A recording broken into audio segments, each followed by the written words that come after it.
Most végeztem az oldalfalak csiszolásával, kézi csiszolásával, fontos hozzátenni, mert vannak olyan részek, meg sarkok, amiket csak kézi csiszolóval lehet csiszolni. Majd mindjárt előkapom a zsiráfot, és akkor az 50 négyzetméteres menyót lecsiszolom, meg az oldalfalakból egy-kettő részt még úgy a zsiráffal le tudok csiszolni.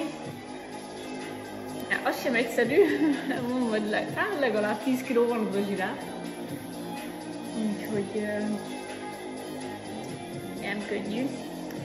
Amúgy ez a stúdió készítés így mindig filozofálok valaminél, alapvetőleg ilyen filozofálós típus vagyok, halak vagyok. Tehát én folyamatosan gondolkodom, álmodozom, inkább gondolkodom. És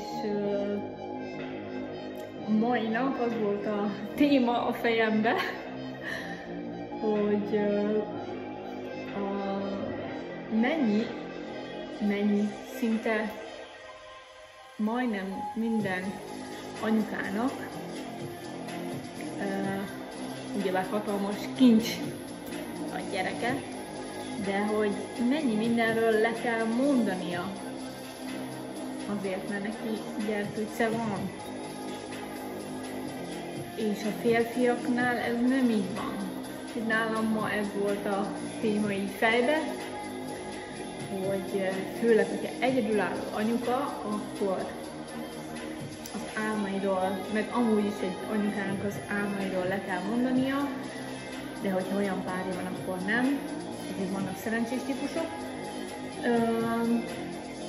Én mindig az a típus vagyok, mindig az a típus voltam, hogy amikor nem vagyok, akkor próbálok pozitív dolgokat mondogatni magamnak, motiválni magamat, hogy kiemeljem magamat a mélyből.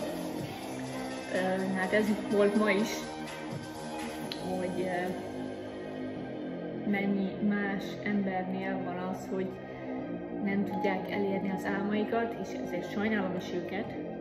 Nem azon van a lényeg, hogy én most jobban érzem magamat, mert hogy én viszont dolgozok az álmomon, de ebből a szempontból mégis motiválom magamat, hogy oké, nem könnyű, egyedülálló anyukaként, meg az utóbbi években sok mindenről le kellett mondanom, de most legalább már szépen lassan közelítek az álmom felé, és hiába történnek ezek a anyagi, lelki, egészségügyi gondok, ami miatt csúszni fogok az egész stúdió kialakításával, de legalább azon dolgozom, hogy az álmomat megvalósítsam. Úgyhogy így kell mindenkinek gondolkodni, mindig találni valami kapaszkodót, mindig bízni